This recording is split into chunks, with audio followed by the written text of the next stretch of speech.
ஓம் சாந்தி. எல்லோரும் குஷியாக இருக்கிறீங்களா? 11/3/2025 சாக்கார முரளி. பாப்தாதா சொல்கிறாங்க, இனிமையான குழந்தைகளே, உங்களை சுகதாமத்துக்கும் சாந்தி தாமத்துக்கும் அழைச்சிட்டு போகிறதுக்குத்தான் பாபா வந்திருக்கிறார். ஏன்னா குறிப்பாக சுகதாமத்தில் தான் சாந்தி சுகம் ரெண்டுமே கிடைக்கும். ஸோ அங்கே அழைச்சிட்டு போக அப்பா வந்திருக்கிறாரு அப்படிங்கிற போதை நாள் ஃபுல்லாக இருக்கணும். கேள்வி: மாயை இந்த யுத்த மைதானத்தில் எதை முதல்ல தாக்கும் தெரியுமா? உங்கள் நம்பிக்கையை தான் தாக்கும். இது பேசுகிறது கடவுள்னு நான் நம்பலை அப்படின்னு சொல்கிறவங்களாம் நான் கேட்டிருக்கிறேன். அதாவது மதுபனுக்கெலாம் போயிட்டு வந்திருப்பாங்க 2-3 தடவைலாம்.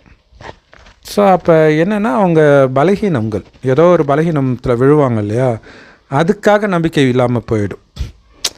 ஒரு 4 பேர் என்ன தூய்மையாக இருக்கலாம், எந்த கடவுள் சொன்னார், வேலை வெற்றி இல்லாமல் யாரோ பேசுகிறாங்கன்னும்போது அவங்களுக்கு அந்த விகாரத்தின் ஈர்ப்பு இந்த நம்பிக்கையை இல்லாமல் பண்ண வச்சிடும். அப்போ தானே அவங்க நிம்மதியாக தப்பு பண்ண முடியும். ஸோ நீங்கள் போக போக இந்த மாயை உங்களுடைய நம்பிக்கையை துண்டித்து உங்களை தோக்கடிச்சிடுறான். ஒருவேளை உங்களுக்கு அசைக்க முடியாத நம்பிக்கை இருக்குன்னு வச்சுக்கோங்களேன். அனைவருடைய துக்கத்தை நீக்கி சுகத்தை கொடுக்குற வள்ளல் சிவத்தந்தை தான் எனக்கு ஸ்ரீமத்தை கொடுக்குறாரு, சிருஷ்டியின் முதலிடை கடை ஞானத்தை கொடுக்குறாரு அப்படின்னு அசைக்க முடியாத நம்பிக்கை இருந்துச்சுன்னா மாயைக்கிட்ட தோக்கவே மாட்டீங்கன்ற. அப்படி தோக்குறீங்கன்னா ஒன்று பேசுகிறது கடவுள் நீங்கள் நம்பலை, அல்லது கடவுள் பேசுகிறது அதோடைய அந்த சீரியஸ்னஸ் கொடுக்கல. கடவுள் நம்பிக்கை இருக்கும், ஆனால் இப்போயா நடக்க போகுது, இன்னும் கொஞ்சம் நேரம் இருக்குதுல்ல, அது திடீர்னு நடக்கும்னு பாபா சொல்கிறார் இல்லையா. ஸோ அதை அந்த மைண்டில் எடுத்துகிட்டு வர்றது கிடையாது. அப்போ அலட்சியமாக இருக்கிறாங்க. ஸோ அப்போ நம்பிக்கையைத்தான் மாயை உடைக்க ட்ரை பண்ணும். இதில் கவனம் கொடுங்க. பாடல்: இந்த பாவம் நிரம்பிய உலகத்திலிருந்து சுகம் சாந்தி நிரம்பிய உலகத்திற்கு அழைத்து செல்லுங்கள். ஓம் சாந்தி. யாருக்கிட்ட எங்கேயாவது எங்களை அழைச்சிட்டு போங்கன்னு நீங்கள் சொல்கிறீங்க? எப்படி உங்களை அழைச்சிட்டு போக முடியும் அவரால்? இது உலகத்தில் யாருக்குமே தெரியாது. யார்கிட்ட சொல்கிறோன்னு தெரியாது, அவர் எப்படி அழைச்சிட்டு போவார்னும் தெரியாது. பிராமண குலத்தின் அலங்கார புருஷர்கள் நீங்கள் கூட இதை வரிசைக்கிரமமாக தான் புரிஞ்சிருக்கிறீங்க முயற்சிக்கு ஏற்ப. இந்த பிரம்மா உடலில் பிரவேசமாகி நமக்கு ஞானத்தை கொடுத்து கொண்டிருப்பவர் அந்த சிவத்தந்தை அப்படின்னு நாம் புரிஞ்சுக்கிறோம்.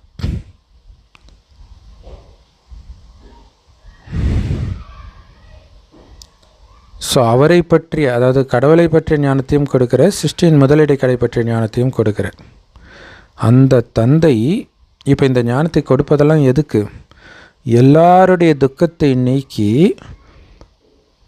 நம்மை சுகம் நிரம்பியவரை ஆக்கிறது மட்டும் கிடையாது, சுகத்தை மற்றவர்களுக்கு வாரி வழங்கும் வள்ளலாகவும் மாத்துறார். ஸோ அப்படிப்பட்டவர் தான் இங்கே பிரவேசமாகி இருக்கிறாரு அப்படின்னு குழந்தைங்களுக்கு தெரியும். நம்மளுடைய துக்கம் நீங்கிறதும் நம்மளால் புரிஞ்சிக்க முடியுது. இது புது விஷயமே கிடையாது. பாபா ஒவ்வொரு கல்பத்திலையும் வரார், நமக்கு ஸ்ரீமத் கொடுக்குறார். ஸோ அதே தந்தை, முந்தைய கல்பத்தில் எந்த தந்தை கீதையை சொல்லி நம்மை தேவதை ஆக்குனாரோ அதே தந்தை தான் வந்திருக்கிறாரு. அவர்கிட்ட எந்த குழந்தைங்க ஞானத்தை கேட்டோமோ அதே குழந்தைங்க தான் நாமளும். இந்த நிச்சய புத்தி குழந்தைங்களுக்கு இருக்கணும். நான் குழந்தைங்களை சாந்தி தாமம் சுகதாமத்துக்கு அழைச்சிட்டு போகிறதுக்காக வந்திருக்கிறேன். ஆனால் மாயை இந்த நம்பிக்கையை இருக்க விடாது, நிச்சய புத்தி இருக்க விடாது. ஸோ சுகதாமத்தை நோக்கி நீங்கள் போயிட்டு இருக்கிறீங்க, ஆனால் மாயை உங்களை தோக்கடிச்சிக்கிட்டே இருக்குது. ஏன்னா இது யுத்த மைதானம் இல்லையா.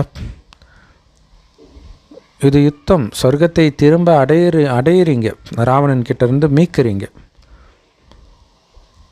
அப்போ மாயை உனக்கு இந்த தைரியத்தை கொடுத்தது யார்? அது கடவுளே கிடையாது, அது தெரியுமா உனக்கு? அப்படின்னு நிச்சய புத்தியை தான் தாக்குவோம். அப்போ சுகதாமத்தை நீக்கி நீங்கள் போயிட்டு இருக்கும்போது நிச்சய புத்தி போயிடுச்சினாலே விழுந்துடுவீங்க. இது யுத்த மைதானம்னு சதா ஞாபகம் இருக்கணும். அதுதான் ரொம்ப ரொம்ப முக்கியமான விஷயம். இது யுத்த மைதானம்னு நம்ம ஏன் மறந்துடுறோம்? ஏன்னா ஜென்ரலாக யுத்த மைதானத்தில் பீரங்கி, துப்பாக்கி இதெல்லாம் வச்சு சண்டை போடுவாங்க, ஸ்தூல ஆயுதங்களை கொண்டு. அதனால் அது யுத்த மைதானம் யாரும் சொல்ல தேவையில்ல, நமக்கு தெரியும். ஆனால் இங்கே யோக பலத்தினால சண்டை போடுறோம் இல்லையா? இது பாபா நினைவில் இல்லாததுனால தான் இது நடக்குதுன்றது உணர்றதுக்கே டைம் ஆகும். நீங்கள் யோக பலத்திலே இருக்கும்போது தான், யோக பலம் இல்லாத பொழுது மாயை வர்றது உங்களுக்கு தெரியும். ஸோ அதனால் நிறைய பேருக்கு இது யுத்த மைதானம்ன்றதை மறந்து அலட்சியமாக போய் மாட்டிக்கிறாங்க இல்லையா? யுத்த பூமி, இது சதா ஞாபகம் இருக்கணும். யோக பலம் ரொம்ப ரொம்ப ஃபேமஸாக இருக்குது. அதனால தான் எல்லோருமே யோகத்தை பற்றி பேசுகிறாங்க. நிறையா சின்ன வயசுலேயே தோணும், இந்த பக்தி சீரியல்லாம் பார்த்திங்கன்னா தவம் பண்ணி இதை அடைவாங்க, அப்போ தவம் பண்ணால் இதெல்லாம் கிடச்சிடுமா அப்படின்னு நமக்கு தோணும். ஆனால் இங்கே மாயையோடு யுத்தம் பண்ணுறதுக்கு இது தேவைப்படுது யோகம். அது என்ன யோகம்? பாபாவை நினைக்கிறது தான் அந்த யோகம். எல்லாமே இப்போ தான் புரியுது. ஸோ ஒரே ஒரு முறை தான் முழு கல்பத்திலும் இந்த யோகத்தை நாம் படிக்கிறோம். மற்றபடி நிறைய பேர் ஹடயோகத்தை கற்றுக் கொடுக்குறாங்க. அதுவும் பலவிதமான ஹடயோகங்கள் இருக்குது.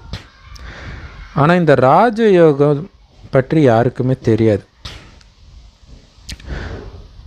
கடவுளே வராரு, ராஜயோகத்தை கற்றுக் கொடுக்குறாரு, எப்படி வருவார், எதுவுமே யாருக்கும் தெரியாது. ஸோ அதனால் யாருமே இந்த பழமையான யோகத்தை கற்றுக் கொடுக்க முடியாது. ஏன்னா இது ஒரு நாள் யோகா கிடையாது, ஒரு வார யோகா கிடையாது, ஒரு மாத யோகா கிடையாது, வாழ்நாள் முழுவதும் இல்லையா? இது யாரால் பண்ண முடியும்? சும்மா கைகாலம் அடக்கிறதுனா சொல்லி கொடுத்துருவாங்க. பட் இதை யார் சொல்லிக் கொடுக்க முடியும்?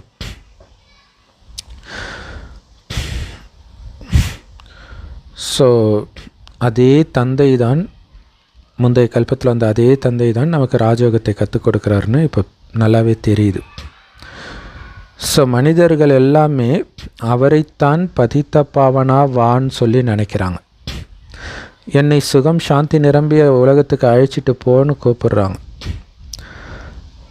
சுகதாமம் மற்றும் சாந்தி தாமத்தில் மட்டும்தான் சுகம் சாந்தி கிடைக்கும். இந்த துக்கதாமத்தில் எப்படி உங்களுக்கு சுகம் சாந்தி கிடைக்கும்னு எதிர்பார்க்குறீங்க? இங்கே சுகம் சாந்தி இல்லாத காரணத்தினால தான் பாபா வர வேண்டியதாக இருக்குது நாடகத்தின்படி, சுகத்தை கொடுப்பதற்கு. ஏன்னா அவர் வேலையை கொடுக்கறது தானே. சுகம் இருக்கிற இடத்துக்கு அவர் எதுக்கு வரணும்? இது துக்கதாமம். இங்கே துக்கம் துக்கம் துக்கம் மட்டுமே இருக்குது. இன்னும் துக்கத்தின் மலையே விழப்போகுது. என்னதான் ஒருத்தர் பெரிய பணக்காரராக இருந்தாலும் அல்லது எவ்வளவு முக்கியஸ்தராக இருந்தாலும் கண்டிப்பாக அவருக்கு ஏதோ ஒரு விதத்தில் துக்கம் இருக்கத்தான் செய்யும். ஒரு சில துக்கங்கள் இருக்கவே செய்யும். பணக்காரர்னா துக்கமே இல்லாமலாம் இருக்க முடியாது. நாம் அந்த இனிமையான தந்தை நம்மளை அழைச்சிட்டு போகிறதுக்காக வந்திருக்கிறாரு, அவர் முன்னாடி உட்காந்துட்ருக்குறோன்னு தெரியுது. அழைச்சிட்டு போகிறதுக்கு வந்திருக்கிறார். நாடகத்தின் ரகசியத்தை இப்போ நம்ம தெரிஞ்சுக்கிட்டோம். திரும்பி போகிற நேரத்தில் இருக்கிறோம் அப்படின்ட்டு.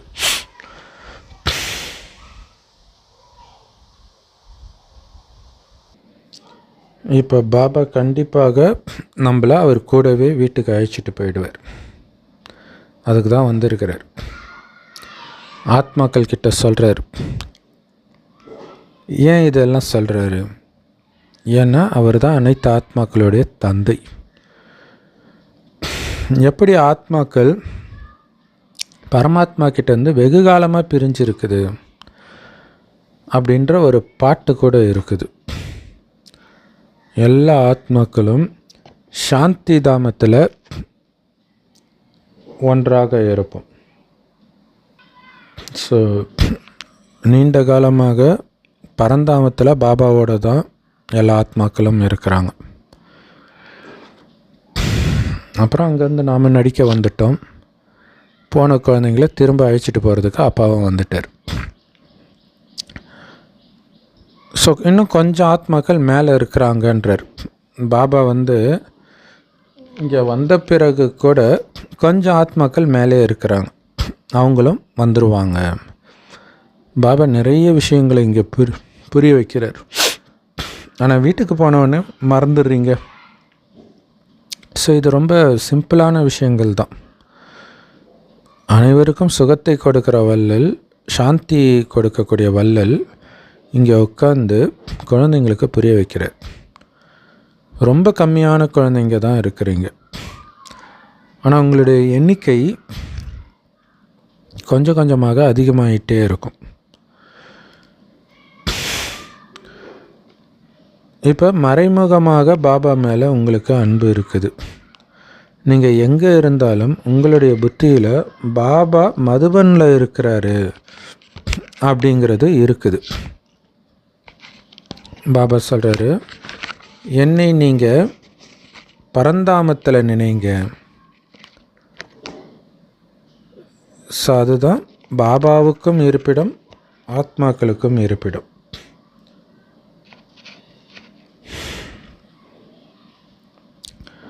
ஸோ அங்கே நினைவு செய்யுங்க. ஏன் அங்கே நினைக்க சொல்கிறாரு? இப்போ நம்ம மற்றவர்களை பார்க்குறோம். இப்போ ஒருத்தருக்கு சக்தி கொடுக்குறோன்னு வச்சுக்கோங்களேன். அமெரிக்காவில் யாரோ ஒருத்தர் இருக்கிறாரு, அவருக்கு சக்தி கொடுக்கணும். இப்போ அவருடைய உடம்பில் இருக்கிற ஆத்மாவுக்கு சக்தி கொடுப்போம். ஸோ அந்த உடம்பை நினைப்போம். ஸோ சிவபாபா நீங்கள் பிரம்மா உடம்பில் நினச்சிங்கன்னா இப்போ பிரம்மா உடம்பில் இருக்கிறாருன்ற உணர்வுக்கே வந்துடுவீங்க. ஸோ அதனால தான் தனியாக பரந்தாமத்தில் நினைங்க அப்படின்னு சொல்கிறார்.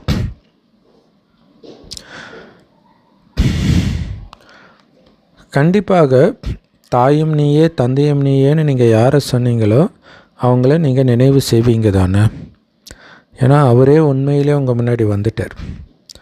அவர் சொல்கிறாரு, நான் உங்களை என் கூடவே கூட்டிட்டு போகிறதுக்கு தான் வந்திருக்கிறேன்.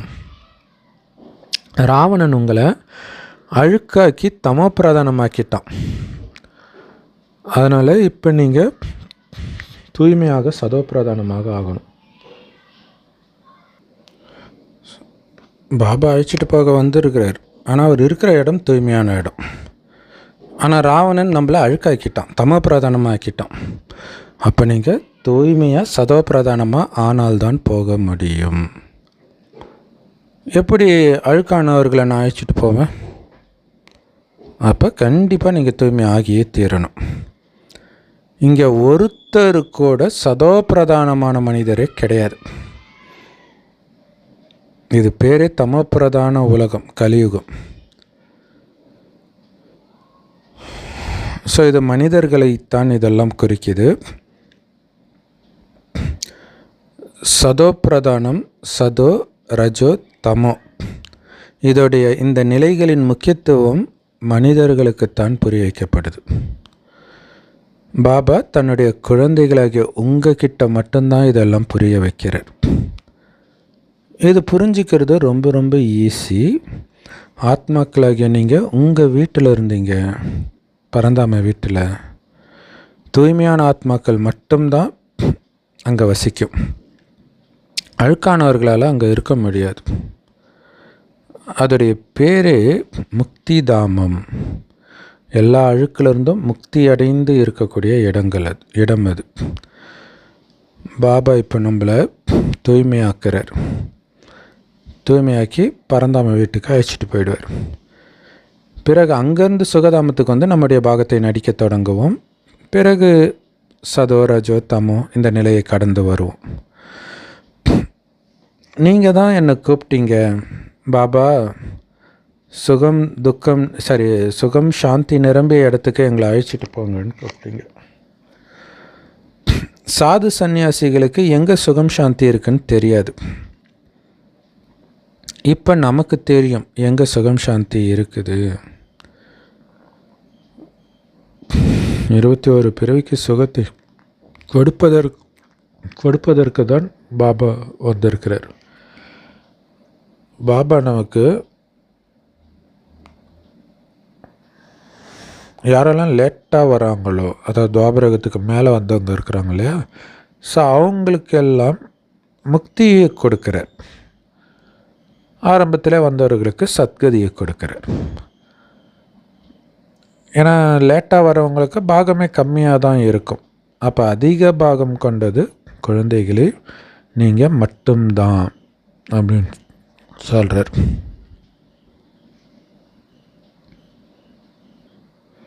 ஸோ அதிகமான பாகத்தை நடித்தது நாம் தான்.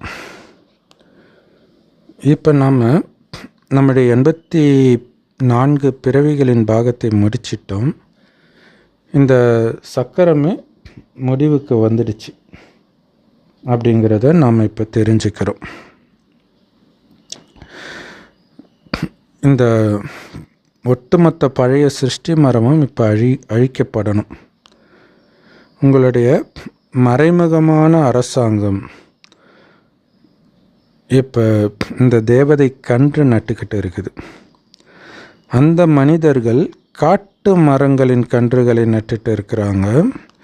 ஆனால் இங்கே பாபா முட்களாக இருக்கக்கூடிய உங்களை தெய்வீக மலர்களின் மரங்களாக மாற்றிக்கொண்டிருக்கிறார். முள்ளுச்செடியை மலர் செடியாக மாற்றுறார். ஸோ அதுவும் அரசாங்கம், உலகியல் அரசாங்கம். இது மறைமுகமான ஈஸ்வரிய அரசாங்கம். அவங்க என்ன பண்ணுறாங்க, நீங்கள் என்ன பண்ணுறீங்கன்னு பாருங்கள். அவங்க பண்ணுறதெல்லாம் ஸ்தூலமான விஷயங்கள், நீங்கள் பண்ணுறதெல்லாம் சூக்ஷ்மமான விஷயங்கள். ஸோ எவ்வளோ பெரிய வித்தியாசம் இருக்குதுன்னு பாருங்கள். அந்த மனிதர்கள் எதையுமே புரிஞ்சிக்கிறது கிடையாது. அவங்க பாட்டுக்கு செடியை நட்டுக்கிட்டே இருக்கிறாங்க. ஸோ காட்டு மரங்களில் பல வகைகள் இருக்குது இல்லையா. காட்டு வனத்துறைன்னு ஒரு டிபார்ட்மெண்ட்டே இருக்குது. சில செடிகள் ஒரு வகையாகவும் மற்ற செடிகள் வேறு வகையாகவும் இருக்கும். ஸோ பாபா உங்களை மீண்டும் தேவதையாக ஆக்குறார்.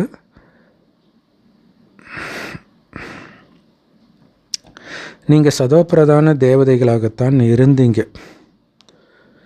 பிறகு 84 பிறவி சக்கரம் சுற்றி வந்து தமோ பிரதானமாயிட்டீங்க, அழுக்கு சேர்ந்துடுச்சு.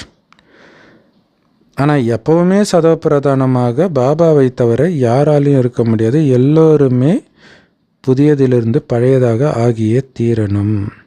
நிறைய பேர் நம்ம குழந்தையாகவே இருந்தால் நல்லா இருக்குமே அப்படிலாம் நினைப்பாங்க இல்லையா. உடலும் அப்படி இருக்காது, மனமும் அப்படி இருக்காது, மாறி தான் தீரும்.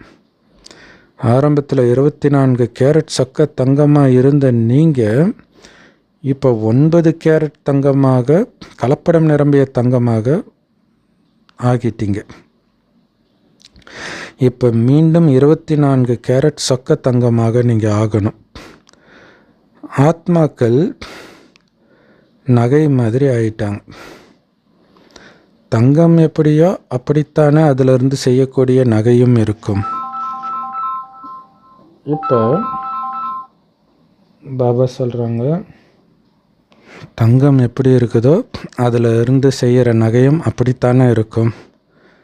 ஆனால் இப்போ எல்லாமே கருத்து போயிடுச்சு.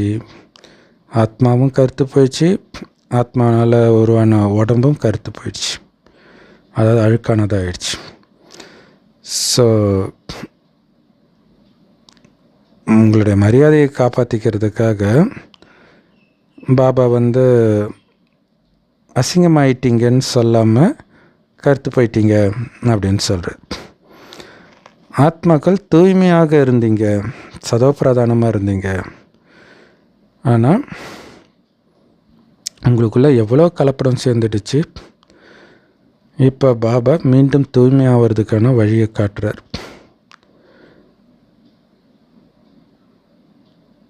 என்ன வழி? யோகா அக்னி மட்டும்தான் வழி. யோகா அக்னியிலே மூழ்கி இருக்கணும். ஏன்னா இந்த நெருப்பின் மூலமாக மட்டும்தான் அந்த கலப்படம் எரியும், ஆத்ம தூய்மை ஆகும். ஸோ அதனால் பாபா நினைவு நினைவு நினைவு, வேறு எதுவுமே கிடையாது. பாபாவே சொல்கிறார், என்னை இப்படி நினைவு செய் குழந்தை, நான் புள்ளியாக இருக்கிறேன், நீயும் புள்ளியாக இருக்கிற, என்னை நினைவு செய். நான் தான் பதித்த பாவனன், முன்ன பல கோடி தடவை அழுக்கிலிருந்து தூய்மை ஆக்கியனவன் நான் தான். ஆனால் இதுக்கு முன்னாடி இது தெரியாத நிலையில் மறந்து இருந்த. இப்போ நீ புரிஞ்சிக்கிட்ட, இப்போ நாம் அழுக்காக இருக்கிறோம், நாளைக்கு தூய்மை ஆகிடுவோம் அப்படின்ட்டு. ஒவ்வொரு கல்பத்தின் ஆயுளையும் லட்சக்கணக்கான வருடங்கள்னு வேதத்தில் தப்பாக எழுதி வச்சுட்டாங்க. அதனால் மனிதர்கள் ஆழ்ந்த இருளில் இருக்கிறாங்க. உலகம் அதெல்லாம் அழியாதுப்பா, இன்னும் லட்சக்கணக்கான வருடம் இருக்குதுன்னு சொல்லிட்டு இருக்கிறாங்க. ஸோ பாபாவே வந்து எல்லாத்தையும் தெளிவாக புரிய வைக்கிறார். ஸோ யார் நமக்கு சொல்லி கொடுக்குறா அப்படின்னு நமக்கு இப்போ தெரியும். ஞான கடல் பதித்த பாவன தந்தை சொல்லி கொடுக்கிறார். அனைவருக்கும் சத்கதி வழங்குகிற வள்ளல் நமக்கு சொல்லி கொடுத்துட்டு இருக்கிறார்.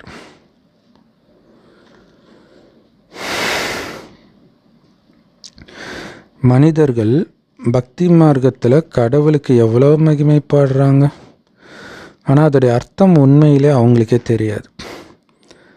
ஏன்னா அவங்க மகிமை பாடும்போது எல்லாருடைய மகிமையும் கலந்து விட்டுறாங்க, ரொம்ப இனிமையாக சேர்த்து விட்டுறாங்க. ஸோ யார் எதை சொன்னாலும் அதை அப்படியே ஒப்பிச்சு சொல்லிக்கிட்டே இருக்கிறாங்க. பாபா சொல்கிறாரு, அனைத்தையும் மறந்துடுங்க, இது வரைக்கும் படித்த அத்தனையும் மறந்துடுங்க, இந்த உடம்பில் இருக்கிற வரைக்கும் என்னுடையவனாக மட்டும் இருங்கள், நான் சொல்வதை மட்டும் கேளுங்க, சிந்தனை பண்ணுங்க, பேசுங்க, முழுக்க முழுக்க பாபாவுடையவர், பாபா என்னுடைய எஜமானன், நான் அடிமை, அப்படி இருங்க. நேற்று முரளி சூப்பராக முடிச்சார் பாருங்க. ஒரு அடியிலும் என்கிட்ட ஆலோசனை பெற்றீர்கள்னா கணக்கும் முடிப்பீங்க, அதே நேரத்தில் கணக்கு முடியும் போது அளவற்ற வருமானமும் இருக்கும். அதனால் ஒவ்வொரு அடியிலும் என்கிட்ட அட்வைஸ் கேளுங்க அப்படின்னு பாபா சொல்கிறார். ஸோ எவ்வளோ காலம் இருக்கிறீங்களோ அவ்வளோ காலம் என்னுடையவனாக மட்டும் இருங்க. உங்களுடைய குடும்பத்தில் வாழ்ந்துக்கிட்டே எல்லோரோடும் ரொம்ப யுக்தியாக நடந்துக்கோங்க.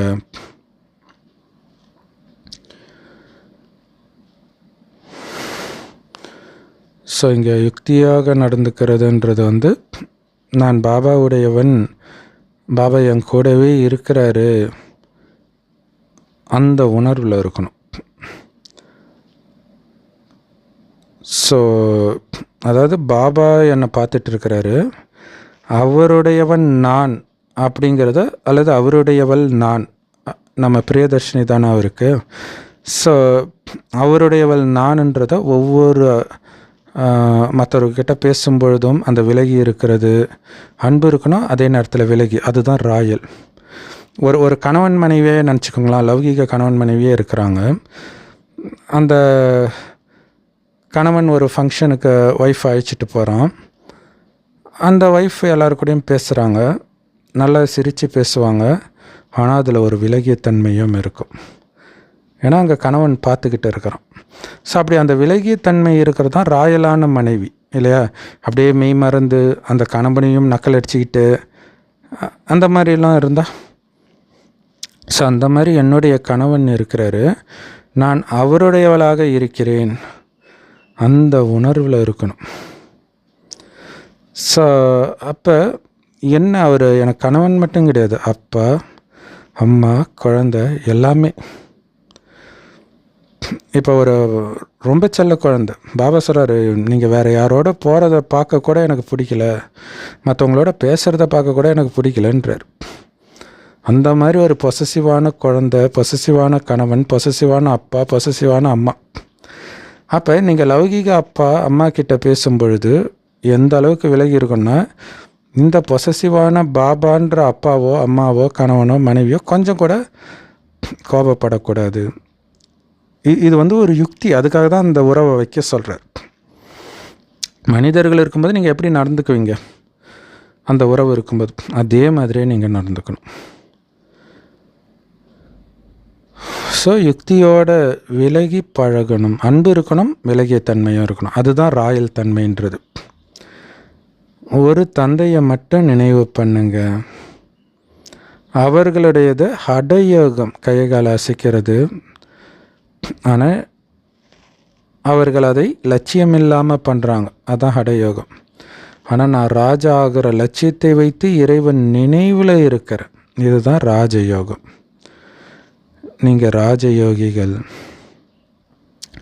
ஸோ இல்லற மார்க்கத்தினருக்கும் இதை நீங்கள் புரிய வைக்கணும். அவங்க உங்களுடைய நடத்தையை பார்த்து உங்களை ஃபாலோ பண்ணுவாங்க. இவ்வளோ அன்பாக இருக்கிறாங்களே அப்படின்னு ஃபாலோ பண்ணுவாங்க.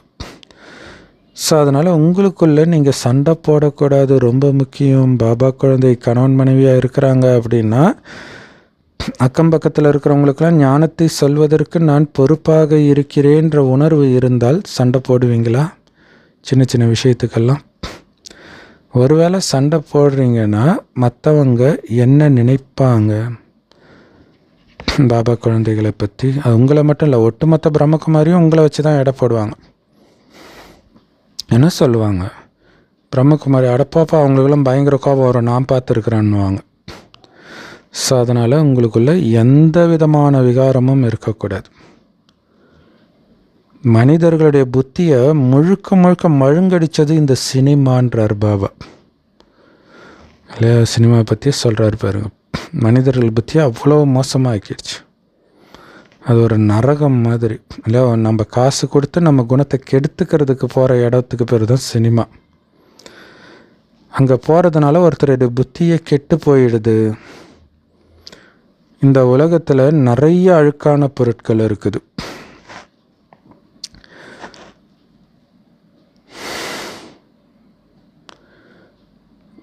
அரசாங்கம் கூட 18 வயதுக்கு கீழே இருக்கிற யாரும் கல்யாணம் பண்ணக்கூடாதுன்னு சட்டம் பாஸ் பண்ணியிருக்குது.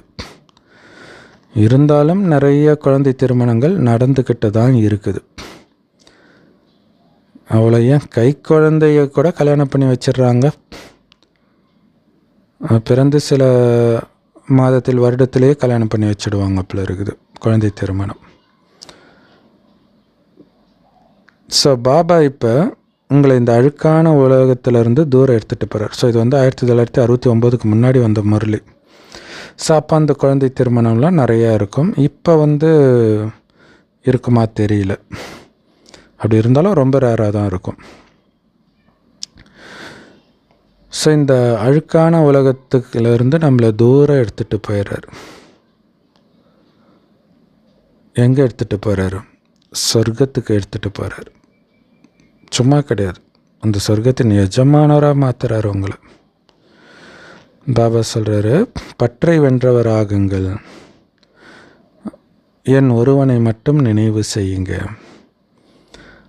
எனக்கு அவரை தவிர யாருமே இல்லைன்னும் பொழுது எப்படி பற்று வரும்? ஏன்னா பற்றின் வசப்பட்டு தான் நிறைய பாவம் செய்வோம். ஸோ உங்களுடைய குடும்பத்தில் வசித்தபடியே என் ஒருவனின் நினைவிலே மூழ்கி இருங்க. நீங்கள் கொஞ்சமாவது முயற்சி செய்தாதானே நீங்கள் உலகத்தின் எஜமானர் ஆக முடியும். பாபா சொல்கிறாங்க, நிரந்தரமாக என்னை மட்டும் நினைவு செய்யுங்க, அசுர குணத்தை எல்லாம் தியாகம் பண்ணுங்க.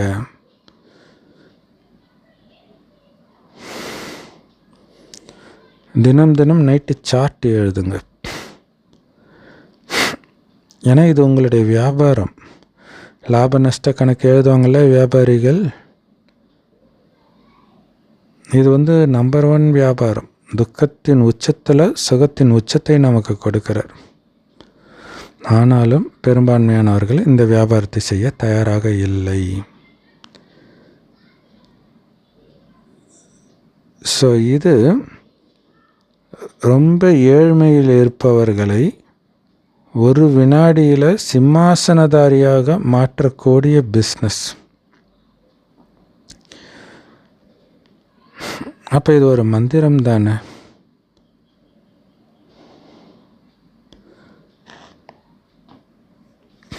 ஸோ அப்படிப்பட்ட மந்திரவாதி பாபா. பிச்சைக்காரனை இளவரசனாக மாத்திர அந்த மந்திரவாதியுடைய கையை பிடிச்சிக்கோங்க, கையை விட்டுறாதீங்க. யோக பலத்தின் மூலமாக அழுக்காக இருக்கிற நம்மளை தூய்மை ஆக்கிறார். வேறு யாருமே இப்படி மாற்ற முடியாது. யாருமே கங்கை நீர்னால் தூய்மை ஆகிறது கிடையாது. ஸோ இப்போ தான் இந்த முழு ஞானமும் குழந்தைங்களுக்கு கிடைச்சிருக்குது. ஸோ பாபா மீண்டும் வந்துட்டார் ஞானத்தை கொடுத்து சொர்க்கத்துக்கு அழைச்சிட்டு போகிறதுக்குன்ற அந்த ஆனந்தம் உங்களுக்கு அளவற்று இருக்கணும்.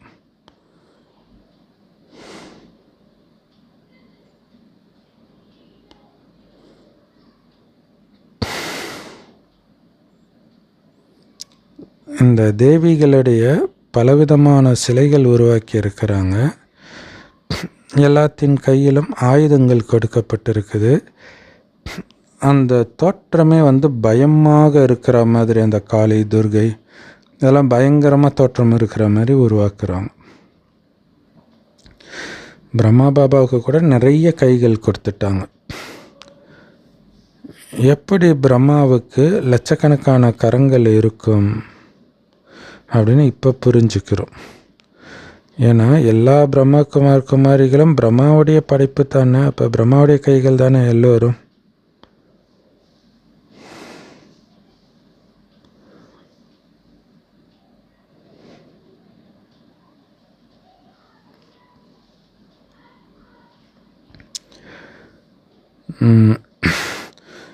ஸோ குமாரிகள்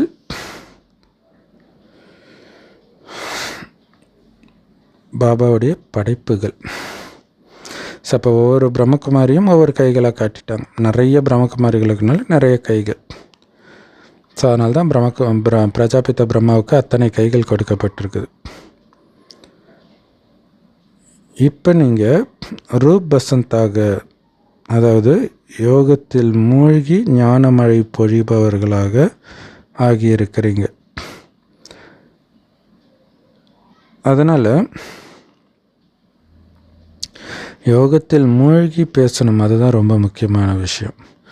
யோகம் தனி, சேவை தனி இல்லை, ரெண்டும் அட் அ டைமில் நடக்கணும்.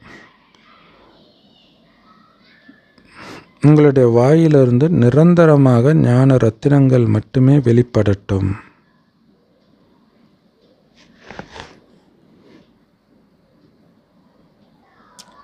ஞான ரத்தினங்களை தவிர வேறு எதுவுமே உங்கள் வாயிலிருந்து வெளிப்படக்கூடாது. அதுவும் இனிமையான வார்த்தைகளாகவும் இருக்கணும். ஞானத்தை சொல்கிறேன்ட்டு ரொம்ப கடுகடுன்னும் பேசக்கூடாதுன்னும் பாபா இப்போ சமீபமாக அவ்வியக்த பயிற்சியில் ரொம்ப அழுத்தம் கொடுத்து சொல்லிகிட்டு இருக்கிறார். இல்லை, இனிமையாக பேசணும், அது ரொம்ப முக்கியம். ஏன்னா பாபா கொடுக்குற இந்த ஞான ரத்தினங்களுக்கு யாரும் விலையே சொல்ல முடியாது. விலை மதிப்பற்றது. நம்ம குணத்தையே மாற்றி அத்தனையும் திரும்ப பெற்றுக் கொடுக்குதுன்னா சாதாரண விஷயம் கிடையாது இல்லை. ஸோ பாபா சொல்கிறதெல்லாம் மன்மனா பாபா, என் நினைவிலே இருங்க, அப்பாவை நினைவு செய்யுங்க, தேவதை ஆகிடுவீங்க. நல்லது. ஸோ அற்புதமான முரளி கொடுத்த அன்பான பாப்தாதாவுக்கு அன்பு நினைவுகள் மற்றும் காலை வணக்கம். ரொம்ப ஃபேமஸாக நைட் கிளாஸ் இரவு வகுப்பு 11/3/1968. ஸோ பாபா சரீரம் விடுறதுக்கு ஒரு வருடத்துக்கு முந்தைய கிளாஸ்.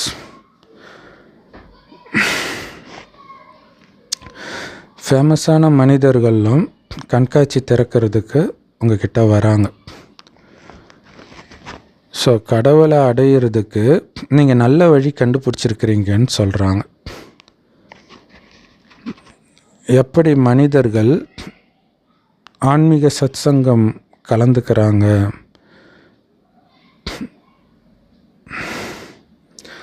வேதங்களை படிக்கிறாங்க கடவுளை அடையிறதுக்காக.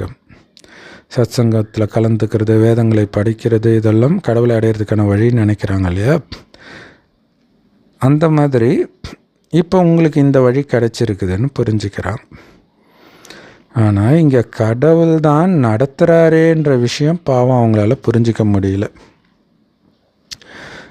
நம்ம எத்தனை தடவை நேரடியாக சொன்னாலும் அவங்க மைண்டுக்குள்ளே அது போக மாட்டேங்குது. நீங்கள் நல்ல காரியங்கள் செய்கிறீங்க, தூய்மை இருக்குது, மற்றவர்களையும் கடவுளை சந்திக்கிறதுக்கு நீங்கள் உதவி செய்கிறீங்க அப்படின்னு தான் நினைக்கிறாங்க.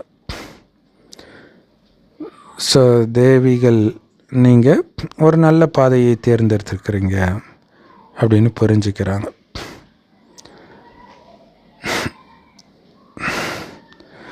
ஏன்னா நீங்கள் நம்ம சென்டரை திறக்கிறதுக்கு ஒருத்தரை கூப்பிட்றீங்கன்னா அவங்க மைண்டில் எப்படி இருக்குன்னா, நாம் இதை விட மிக உயர்ந்தவர்கள் அப்படின்னு புரிஞ்சுக்குவாங்க.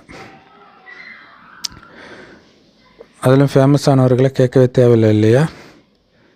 அவங்க என்ன நினைக்கிறாங்கன்னா, பாபா ஒரு ஃபேமஸான மனிதர், அவரை போய் சந்திக்கணும் அப்படின்னு நினைக்கிறாங்க. பாபா சொல்கிறாரு, முதல்ல அவங்களுக்கு ஃபார்ம் ஃபில் பண்ண வைத்து பிறகு அவங்கள இங்கே அனுப்புங்க.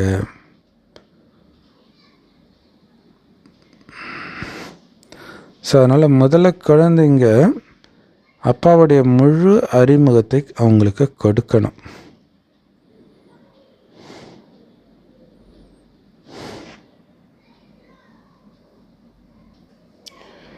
ஏன் அறிமுகத்தை கொடுக்கணும்? ஏன்னா இங்கே பேசுகிறது கடவுள்னே தெரியாமல் இங்கே அவங்க என்ன பண்ண போகிறாங்க? அவருடைய அறிமுகத்தை தெரிஞ்சுக்கணும் இல்லையா? இங்கே பேசுகிறது கடவுள்னு முழு நிச்சய புத்தி எப்போ அவங்களுக்கு வருதோ அப்போ தான் அவங்க சிவபாபாவை சந்திக்கவே முடியும். அவர் யாருன்னே தெரியாமல் அவரை சந்தித்து என்ன பண்ண போகிறாங்க? நிறைய பணக்காரர்கள் இங்கே வராங்க, ஏதாவது இவருக்கு கொடுக்கணும்னு நினைக்கிறாங்க. ஏழை மனிதர்கள்னால் ₹1 கொடுப்பாங்க, பணக்காரர்கள் ₹100 கொடுப்பாங்க. ஆனால் ஏழைகளுடைய அந்த ₹1 பணக்காரர்களின் ₹100 விட விலை மதிப்பு வாய்ந்ததுன்று. ஏன்னா பணக்காரர்களால் துல்லியமாக நினைவு யாத்திரையில் இருக்க முடியாது இல்லையா? அனைத்தையும் மறந்து நீ தான் பாபா எனக்கு எல்லாம் அப்படிங்கிற மாதிரி பணக்காரர்களால் இருக்க முடியாது. அவர்களால் ஆத்மாபிமானியாகவும் மாற முடியாது. ஸோ அதனால் முதல்ல எழுதி போடுங்க, எப்படி நீங்கள் தூய்மையிலிருந்து அழுக்கிலிருந்து தூய்மை ஆகிறதுன்னு எழுதி போடுங்க.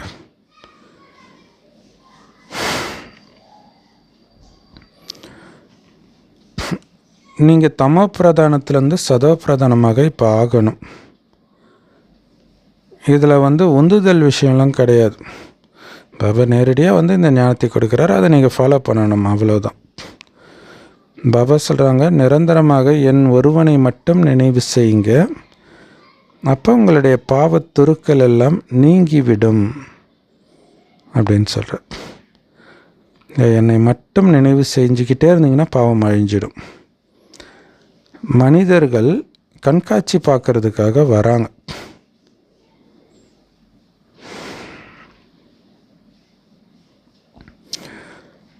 ஸோ கண்காட்சி பார்க்குறதுக்கு நிறைய பேர் வராங்க.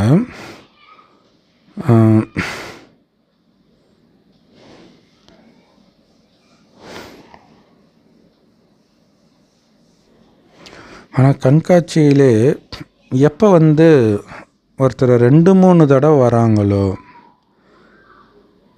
புரிஞ்சுக்கிறாங்களோ அப்போ நம்ம புரிஞ்சுக்கலாம், அம்பு வேலை செய்யுது, அவங்க நம்ம தர்மத்தை சார்ந்தவர்கள், நல்ல பக்தி பண்ணியிருக்கிறாங்கன்னு புரிஞ்சுக்கலாம்.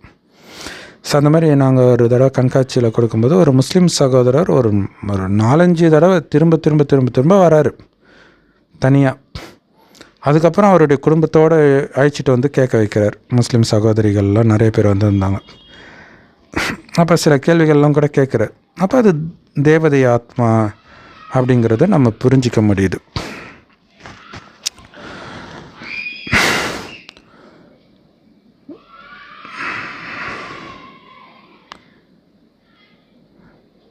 ஆனால் சிலர் இப்படி இருந்தால் கூட லட்சியம் அவங்க பிடிக்கல, நாராயண ஆகிறது தான் நம்மளோட லட்சியம் அப்படிங்கிறது கெட்டியாக பிடிச்சிக்கல அப்படின்னா அவங்களுக்கு ஞானம் புரிஞ்சு மட்டும் என்ன பிரயோஜனம்? அந்த லட்சியம் தெரியணும், அப்போ தான் முயற்சியை பண்ணுவாங்க. இந்த நாடகம் தொடர்ந்து நடந்துக்கிட்டே இருக்குது.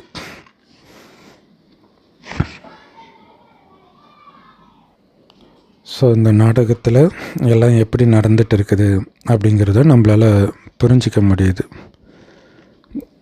எல்லாமே நாடகத்தில் இருக்கிற காட்சி தான் நடக்குது அப்படின்னு நம்ம புரிஞ்சுக்கிறோம். இந்த சக்கரம் நம்ம புத்தியில் சுற்றிக்கிட்டே இருக்குது. ஸோ என்னெல்லாம் ஒவ்வொருத்தரும் பண்ணி இருக்கிறோமோ முந்தைய கல்பத்தில், அதையே தான் நாம் இப்போவும் பண்ணுறோம். ஸோ மற்றவர்கள் கொடுப்பதை வாங்கலாமா வேண்டாமான்றது பாபா கையில் தான் இருக்குது. நிறைய சென்டர்கள் திறக்கப்பட்டுட்டு இருக்குது. பணம் கண்டிப்பாக தேவைப்படும்.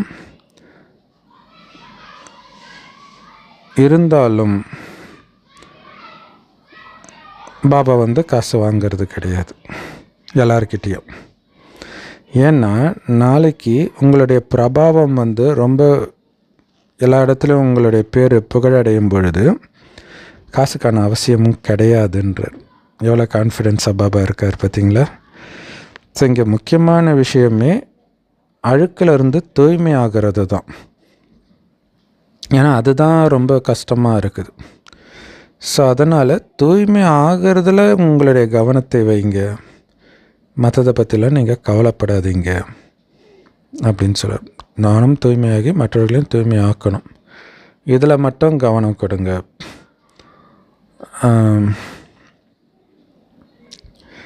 நம்ம பாபாவை நினைவு பண்ணிக்கிட்டே இருக்கணும். உங்களுடைய உணவை சாப்பிட்டீங்கனாலும் பாபா நினைவில் இருந்துக்கிட்டே சாப்பிடுங்க. இல்லை சதா நினைவு இருந்துக்கிட்டே இருக்கணும். தூய்மை ஆகிறதுக்கு நினைவு தான் பண்ணிகிட்டே இருக்கணும் இல்லையா? ஸோ சாப்பிட்டாலும் சரி, எது பண்ணாலும் சரி, நினைவு கட்டாகாமல் பார்த்துக்கோங்க. ஏன்னா நம்ம முதல்ல பாபா கிட்ட ஆஸ்தி அடையணும். அதுதான் முக்கியமான விஷயம். சாப்பாடெல்லாம் ஒரு பெரிய விஷயம் கிடையாது. ஆக்சுவலாக ராமாயணத்தில் வாலியை கொலை பண்ணிவிட்டு சுக்ரீவனுக்கு பட்டாபிஷேகம் நடத்துறதுக்கு கூப்பிடும் பொழுது ராமரே பண்ண சொல்லுவாங்க. ராமர் இல்லை, நான் வாக்களிச்சிருக்கிறேன், 14 வருஷத்துக்கு எந்த நகரத்திற்குள்ளேயும் கிராமத்துக்குள்ளேயும் நான் போக மாட்டேன். ஆனால் நம்ம வீட்டில் தானே இருக்கிறோம். அப்போ என்னென்னா, கலியுகத்தின் இன்பத்தில் புத்தியை மூழ்கடிக்க விட மாட்டேன், அதில் புத்தியை செலுத்தவே மாட்டேன். சாப்பிடுவோம், ருசிக்கு அடிமை இல்லாமல் சாப்பிடுவோம், பழகுவோம், பற்று இல்லாமல் பழகுவோம். ஸோ இதுதான் இந்த கலியுக வாழ்க்கைக்கு நான் வரமாட்டேன்னு அர்த்தம். அதுதான் நம்ம பாபாவுக்கு பண்ணுற சத்தியம். ஸோ அதனால் நீங்கள் உறுதியாக்குங்க, நான் ஆத்மா. இதுதான் முக்கியமான விஷயமே. இதில் ஆத்மா தான் ஆஸ்தி அடைய போகுது. அந்த ஆத்மா நானுன்ற உணர்வில் இருந்தால்தான் ஆஸ்தி அடையும். ஸோ அந்த மாதிரி யாராவது வெளிப்பட்டாங்கன்னா அவங்க அதி வேகத்தில் ஓட முடியும் இந்த யஜ்யத்தில். உண்மையிலே யோக பலத்தினால குழந்தைகளாகிய நீங்கள் ஒட்டுமொத்த உலகத்தையும் தூய்மையாக்குறீங்க. அப்போ குழந்தைங்களுக்கு எவ்வளோ போதை இருக்கணும் இல்லையா? நான் நினைத்தால் உலகம் தூய்மையாதான் அர்த்தம். யோக பலத்தினால தூய்மையாக்குறீங்கன்னா என்ன அர்த்தம்? நினைவுனால தான் தூய்மையாக்குறீங்க. இப்போ உலகம் தூய்மையாகணும்னு நினைத்தாலே தூய்மையாகுது. ஸோ அதுதான் சுபமான எண்ணம் மட்டுமே இருக்கணும்னு பாபா சொல்கிறார். இங்கே முக்கியமான விஷயமே தூய்மை தான். அதுக்காகத்தான் பாபா உங்களுக்கு இந்த கல்வியை கொடுக்குறார், ராஜயோக கல்வியை. நீங்கள் தூய்மையாக இருக்கணும், சுத்தமாகவும் இருக்கணும். உள்ளுக்குள்ளே யாரையுமே நீங்கள் நினைக்கக்கூடாது. ஸோ குழந்தைங்களுக்கு பாபா சொல்லியிருக்கிறார், நீங்கள் நிராகாரராக இருங்கள். இல்லையா? தேக உணர்வே வரக்கூடாது, யாரையுமே நினைக்கவே கூடாது. வெறும் ஆத்மா ஒளிப்புள்ளியாக இருக்கிறேன், சொர்க்கத்துக்கு போயிட்டு இருக்கிறேன். இதே தான் மைண்டில் இருக்கணும். நீங்கள் உங்களுடைய பாகத்தை நடிப்பதற்காக இங்கே வந்திருக்கிறீங்க. ஒவ்வொருத்தரும் அவங்களுடைய பாகத்தை நடித்து தான் ஆகணும். இந்த ஞானம் உங்களுடைய புத்தியிலே இருக்கட்டும். அதே மாதிரி நீங்கள் இந்த ஏணிப்படி சித்திரத்தையும் மற்றவர்களுக்கு புரிய வைக்க முடியும். ராவண ராஜ்யம் அழுக்காக இருக்குது, ராமராஜ்யம் தான் தூய்மையான ராஜ்யம். ஸோ அப்போ எப்படி நாம் அழுக்கிலிருந்து தூய்மையாக முடியும்?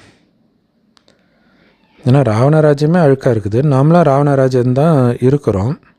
எப்படி தூய்மை ஆகிறது? ஸோ அப்போ நம்மளை ராவண ராஜ்யத்துலேருந்து நம்மை பாதுகாத்துக்கணும். நமக்காக பாபா உருவாக்கி இருக்கிற இந்த சங்கமயுகத்தை விட்டு உங்களுடைய புத்தி போகவே கூடாது. இந்த விஷயத்தெல்லாம் புத்தியினால் சிந்தனை பண்ணிக்கிட்டே இருக்கணும். இதைத்தான் ஞானக்கடலை கடையிறதுன்னு சொல்கிறது. 84 பிறவி சக்கரத்தையும் நீங்கள் நினைவு பண்ணணும். ஸோ ஞானக்கடலை கடையணும்.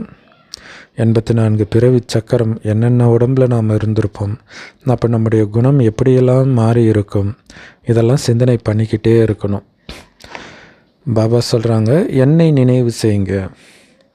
இது ஆன்மீக யாத்திரை இல்லையா? ஆத்மாவுடைய யாத்திரை, உடம்புடைய யாத்திரை கிடையாது. ஆன்மீக யாத்திரைனாலே ஆத்மா போகிற யாத்திரைக்கு பேர் தான் ஆன்மீக யாத்திரையை தவிர, உடலில் போகிறது எப்படி ஆன்மீக யாத்திரையாக முடியும்? அது ஸ்தூல யாத்திரை. ஸோ பாபாவையே நினைவு செய்து கொண்டிருந்தால் மட்டும்தான் நம்மளுடைய பாவம் எல்லாம் அழியும். ஸ்தூல யாத்திரையில் போய்கிட்டு இருக்கும்போதே கூட மனிதர்கள் நிறைய பாவம் செய்ய தான் செய்கிறாங்க.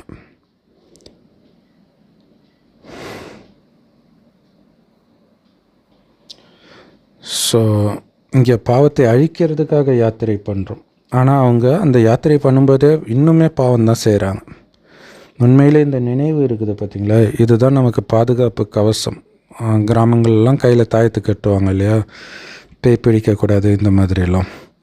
ஸோ அந்த மாதிரி உங்களுடைய அனைத்து துக்கத்தையும் நீக்கக்கூடிய தாயத்து பாபாவுடைய நினைவு தான். நல்லது.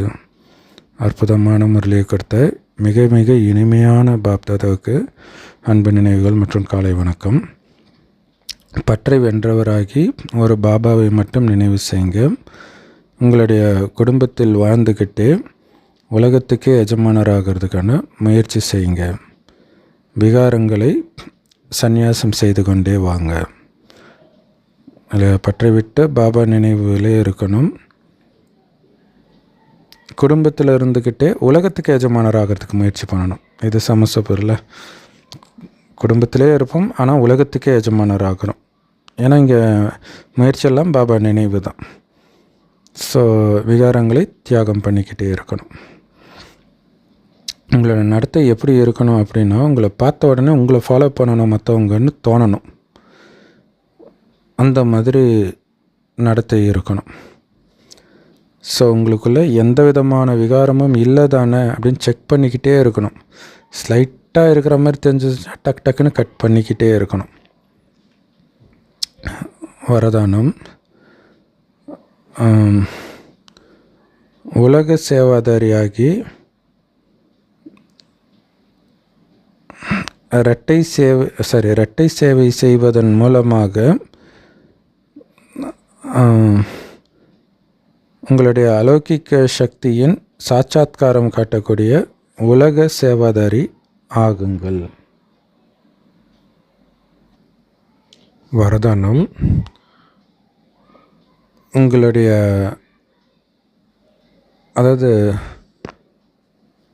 இரட்டை சேவை செய்வதன் மூலமாக உங்களுடைய அலௌகிக சக்தியின் சாட்சாத்காரம் காட்டக்கூடிய உலக சேவாதாரி ஆகுங்கள். அதுக்கு விளக்கம், எப்படி பாபாவுடைய ஸ்வரூபமே உலக சேவாதாரி ஸ்வரூபம்தான் இல்லை, உலகத்துக்கே நன்மை செய்கிறது தான் அவருடைய வேலையே. அதே மாதிரி நீங்கள் கூட உலக சேவாதாரிகள் தான் பாபா மாதிரி. நீங்கள் உங்களுடைய உடல் மூலமாக ஸ்தூல சேவை பண்ணுறீங்க, ஆனால் அதே நேரத்தில் உலக மாற்றத்திற்கான சேவையை மனதினால் செய்வதற்கு நீங்கள் பிஸியாக வச்சுக்கிட்டே தான் ஸ்தூல காரியத்தை செய்கிறீங்க. ஸோ இதுதான் இரட்டை சேவைன்றது. ஸ்தூலமாக இப்போ ஒருத்தருக்கு ஞானத்தை கொடுக்குறோம் அல்லது வேறு ஏதோ ஒரு சேவை செய்கிறோம், கூடவே உலகத்திற்கு மனம் சக்தி கொடுத்துக்கிட்டே இருக்கணும். ஸோ இந்த சேவை ஒரே நேரத்தில் உடலாலையும் நடக்கட்டும், மனதாலையும் நடக்கட்டும். யார் ஒரே நேரத்தில் தன்னுடைய உடலாலும் தன்னுடைய மனதாலும் காரியத்தின் மூலமாகவும் சேவை செய்கிறாங்களோ அவர்கள் மற்றவர்களுக்கு இவங்கக்கிட்ட அலௌகிக்க சக்தி இருக்குதுன்றத அனுபவம் பண்ண வைக்க முடியும், பார்க்க வைக்க முடியும் அப்படிங்கிறார். பெரும்பாலும் சாட்சாத்காரம்லாம் அப்படி தான் கிடைக்கும். ஸோ அதனால் இந்த பயிற்சியை நிரந்தரமானதாகவும் இயல்பானதாகவும் மாற்றிடுங்க. என்னுடைய இயற்கையே இப்படி தான்ப்பா, ரெண்டுமே அட் அ டைமில் சேவை பண்ணிகிட்டு இருக்கிறது. ஸோ மனதினால் நீங்கள் சேவை செய்யணும் அப்படின்னா அதுக்கு ரொம்ப ரொம்ப முக்கியமான விஷயம் என்ன தெரியுமா? கான்சன்ட்ரேஷன் பவர் அதிகப்படுத்தணும். அதனால தான் வீண் விஷயத்தை கேட்காதீங்க, பார்க்காதீங்க, நினைக்காதீங்க, பேசாதீங்கன்னு பாபா சொல்கிறார்.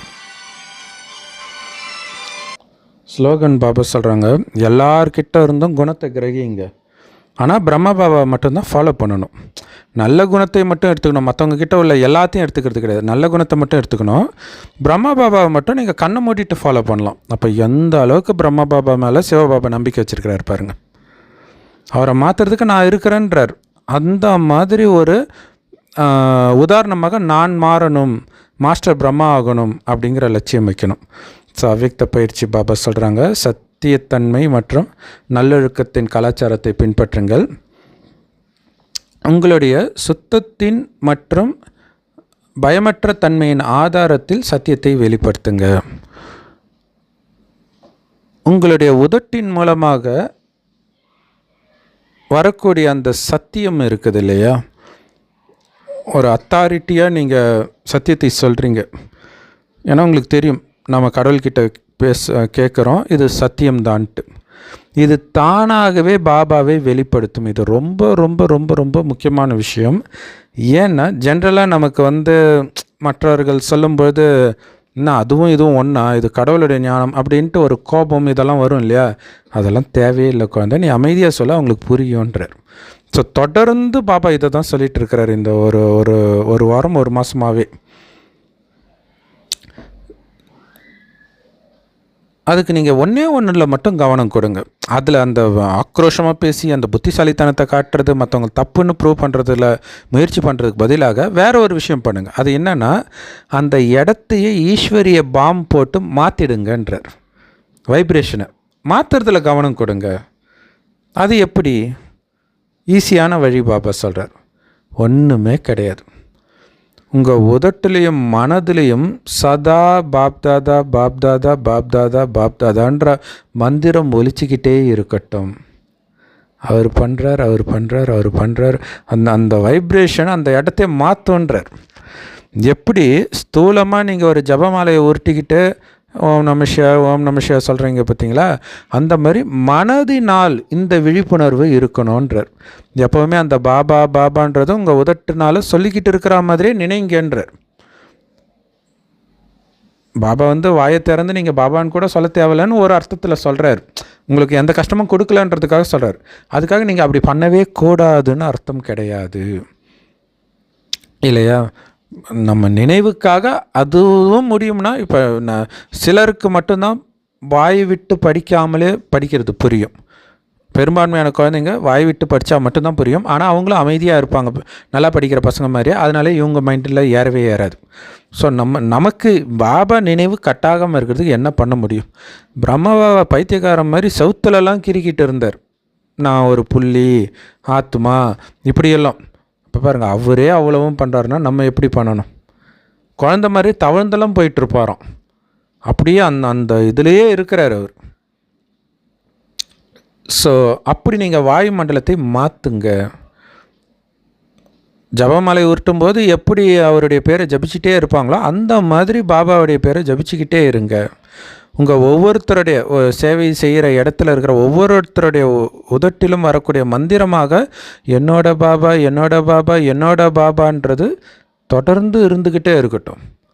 என்னோட பாபா, எங்கள் பாபா இல்லை, பாபா இல்லை, ஏன் பாபா, என்னோட பாபா. ஸோ இந்த நிரந்தரமான ஜபம், என்னோட பாபான்ற இந்த ஜபம் உங்களுடைய எண்ணத்தில் இருக்கட்டும், வார்த்தையில் இருக்கட்டும், நடத்தையில் இருக்கட்டும். பாபா பண்ணுறார், பாபா சொல்கிறார், பாபா செய்கிறார், இதே தான் இருக்கணும். அந்த பாபா தெரிஞ்சுக்கிட்டே இருக்கணுன்றார். பாபாவை நீங்கள் எண்ணத்தினால வெளிப்படுத்துகிறீங்க. பாபா எப்படி நினைப்பார்? ஆஹா குழந்தை வந்துடுச்சின்னு நினைப்பார்ல, அதே மாதிரி எடுத்துகிட்டு வரணும். பாபா எப்படி பேசுவார்? எவ்வளோ அன்பாக பேசுவார். அந்த நடத்தையே பாபா மாதிரியே இருக்கணும். ஸோ இந்த மந்திரம் நிரந்தரமாக ஜபிக்கப்படட்டும் உங்கள் எண்ணம் சொல் செயலில். எப்போ இது நிரந்தர மந்திரமாக ஆகுதோ அப்போ தானாகவே எல்லா பிரச்சனைகளும் முடிஞ்சிடும். நீங்கள் சத்தம் போட்டு ஞானத்தை கொடுக்க வேண்டிய அவசியம் இல்லை. தைரியமாக சொல்லணும், பயம் இல்லாமல் பேசணும், சுத்தமாக பேசணும், இனிமையாகவும் பேசணும். அதுக்கு அந்த வைப்ரேஷனை மாற்றணும். நீங்கள் ஒரு சத்தம் போட்டு பேசுகிறீங்கன்னா அந்த வைப்ரேஷனை மோசமாக மாற்றிடுவீங்களே, அப்புறம் எப்படி அவங்க இந்த ஞானத்தை எடுப்பாங்க? இல்லையா? அது ஒரு ஒரு ஒரு யுத்தம் பண்ணுற மாதிரி ஆகிடும் அந்த இடம். அப்படி பண்ணக்கூடாது. ஓம் சாந்தி. செம்ம பவர்ஃபுல் முரளி. குறிப்பாக வரதானம் மற்றும் அவ்யக்த பயிற்சி செம்ம super. Love you Bap Dada. Thank you Bap Dada. குஷியாக இருங்க, குளிர்ச்சியாக இருங்க.